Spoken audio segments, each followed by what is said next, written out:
This is Basketball History 101 with Rick Loayza. Welcome back to award-winning Basketball History 101, part of the Sports History Network. I am your host, Rick Loayza, and this is the podcast where we bring to life some of the forgotten stories from basketball history. We are bringing old-school basketball to a new-school audience, and today we bring you the story of Pete Newell. He is one of the most interesting characters in all of basketball history. This is the first of a two-part episode on this Hall of Fame coach, and the reason that I wanted to explore the life and career of Pete Newell is because he is credited with popularizing and refining the full-court press and weak side defensive help. If you are listening to this, then you are passionate about basketball history. The game that is played today is light years beyond what the game looked like when it was invented in 1891. Developments in strategy and tactics have been going on for the entire existence of the game. Everybody is always looking for new ways to gain an advantage, and the game changes with each generation. His defensive ideas are still used today, and you know you had a good idea when you come up with a new basketball concept and it is still being used nearly 80 years later. And I wanted to put a spotlight on one of those guys that really took the game to another level and leaped forward with his ideas. That man is Pete Newell. And I first heard about him when I was still a kid in the 1980s, and I knew that he ran something called Pete Newell's Big Man Camp. And I also knew that many NBA centers and forwards would go to his camp to improve their low post skills. And I thought to myself, okay, this guy has never been a coach in the NBA, but he somehow gets a whole bunch of NBA players to come to him for help in improving their skills. This guy must be some sort of a basketball wizard. What I did not know about him when I was still a kid is that he coached at the University of San Francisco, and he coached them to the NIT championship in 1949 with a bunch of players that really had no business being there. And that was at a time when the NIT was considered the more prestigious basketball tournament. He also won the NCAA tournament in 1959 at the University of California with a starting five that he never even recruited. He also coached the 1960 United States Olympic team to a gold medal in Rome, Italy. Pete Newell could coach almost any team to success, assuming that the team was willing to put in the time to improve their skills. The man had one of the most interesting lives that I have ever come across. Pete Newell was born in Vancouver, British Columbia, Canada on August 31st, 1915. He was the last of 8 children and the 5th son born to Pete Sr. and Alice Newell. The family settled in the LA area, and young Pete was put into motion pictures by his mother. Pete never liked acting, but it was good money and he did have a knack for it. You know that very classic Charlie Chaplin movie called The Kid from 1921? Well, if you haven't, just take my word that it is one of the most absolute classic films from the silent era of Hollywood. In that movie, Charlie Chaplin, playing his tramp character, cares for an abandoned child.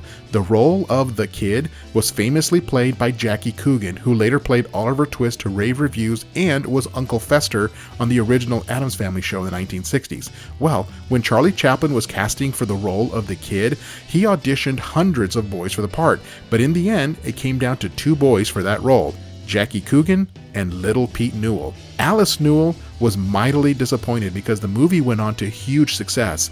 Little Pete was glad that he did not get that role because he hated acting, and if he had gotten the role, it might have turned into a real Hollywood career, which he did not want. Eventually, his mother allowed Pete to walk away from her Hollywood dream. And as he grew up, he was considered very handsome, incredibly intelligent, and extremely athletic. He played every sport there was, but basketball was the game that fascinated him the most. But he would not go into basketball full-time until a little bit later. First, he served in the United States Navy during World War II. He saw action there, but thankfully survived. While in the Navy, he played some basketball as well. He played for Tony Hinkle, who later coached at Butler University, and the arena there is named after him, the Hinkle Fieldhouse. He also met and got to know a very young Red Auerbach, who was still a high school coach, but coached basketball in the Navy as a way of serving his country. Now, once his service was complete, he went on to play some minor league baseball in the Dodgers organization. He played in Pine Bluff, Arkansas, and hit .217 during his time there. Now, as his baseball career fizzled out, he decided to work for a shipping company called Dollar Line.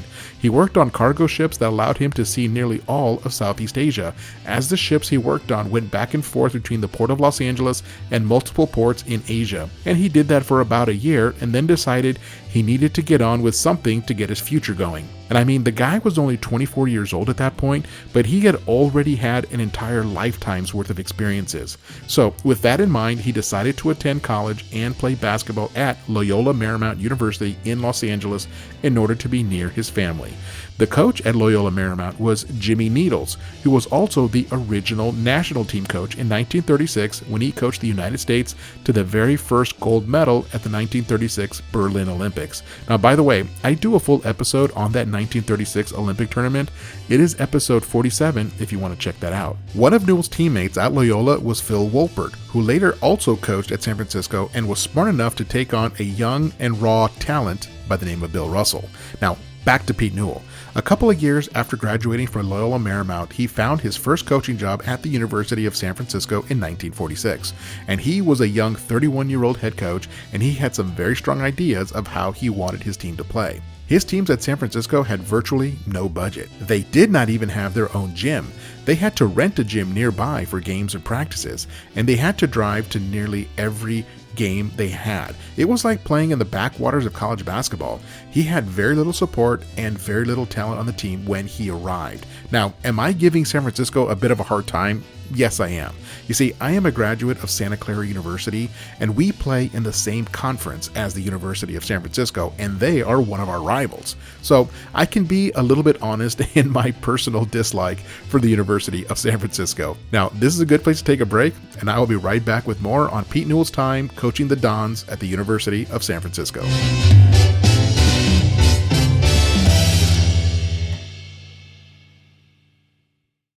This podcast is part of the Sports History Network, your headquarters for the yesteryear of your favorite sport. You can learn more at sportshistorynetwork.com. Welcome back to the show, and let us continue with our profile on the great Pete Newell. At the University of San Francisco, he implemented a pressure defense, and he liked to go full court at times and really put the other team's guards under some serious heat, as San Francisco made the opponents work hard to get into their half-court set. Newell's philosophy was that if the other team had trouble just getting into their half-court set, then how successful could they be? He wanted to attack the opposition to prevent them from even getting into a flow. Now, Pete Newell does not take credit for inventing the pressure defense. He claims to have seen it elsewhere, but he did put a lot of effort in refining the principles of his pressure defense. When other coaches of his day were asked about it, they gave Newell full credit. They say things like, Newell may not have invented it, but he was the first coach that I saw use it. You see, it was a complete change in philosophy around how you play defense in basketball. Up until the 1940s, most teams would get back on defense and try to pack it in the lane to prevent layups and short jump shots. Remember, back then nobody was taking 20-foot bombs from the outside. The whole idea of the offense in the 1940s was to get as close to the basket as possible in order to take your shot. That is why nearly every team packed it in defensively to prevent the other team from getting anywhere near the basket. Newell completely flipped the script on sending his guards way out and picking up the other team's ball handlers in the backcourt, and then playing the passing lane so that the ball handler had nowhere to go. It was an extremely disruptive defense. Teams did not know how to handle it, and many coaches did not know how to adjust to it either. This was something completely new. Now, please hear me when I make this next analogy. I am not trying to compare playing basketball to war. One is a game, and the other is, well, war. But there is some overlap in how someone guards territory for strategic purposes. In battle, if one army needs to guard a castle, they will sometimes pull everyone back to the castle to have the strongest force possible to defend it. And that is how most basketball teams thought of the basket, as a castle that needed to be defended. But in Newell's philosophy, he would send a detachment away from the castle and meet the enemy when they were still beyond the river and cause as much disruption as possible so that the opposition never even got near the castle. Now, I hope that all makes sense. Again, my comparison here is strictly a comparison of strategy, not the stakes involved between playing a basketball game and actual military combat.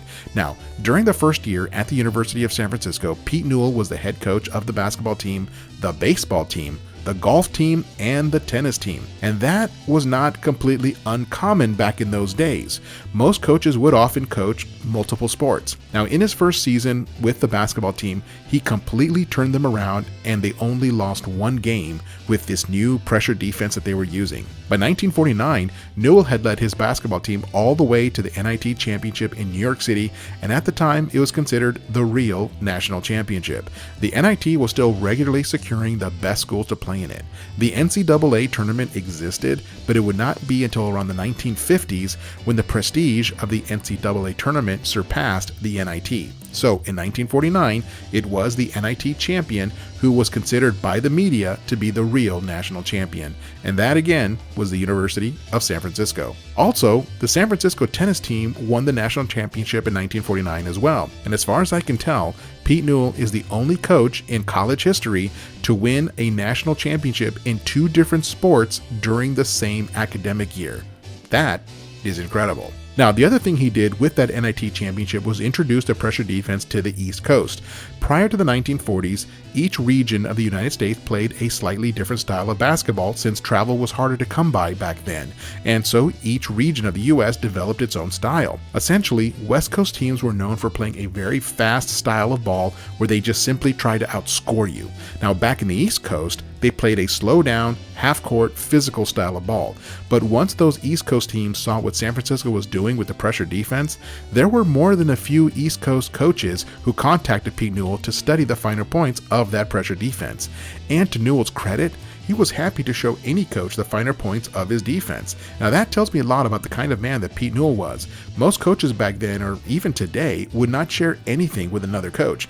But Pete would, because he just wanted to see the game get better. He believed in the sharing of ideas among coaches, and because of that, he made a lot of friends in the coaching community and became very well respected among other coaches. And one more thing that Newell came up with was the concept of the weak side help on defense. Up until then, everyone was left one-on-one, and if your man beat you, then he beat you. But Newell said no. He came up with a way for teammates to help each other on defense by bringing in a weak side help, and other players would then rotate over to prevent the pass to the weak side forward for an easy bucket. You know, here in 2024, we sort of take for granted that all of the basketball strategy that you might see on television has just always been there, but it wasn't. Everything that you see in a typical college game or NBA game was invented by somebody. Then that idea was refined or tweaked by others over the decades. Even the idea of bouncing the ball to dribble it was invented by somebody because it was not part of the original game invented by Naismith in 1891.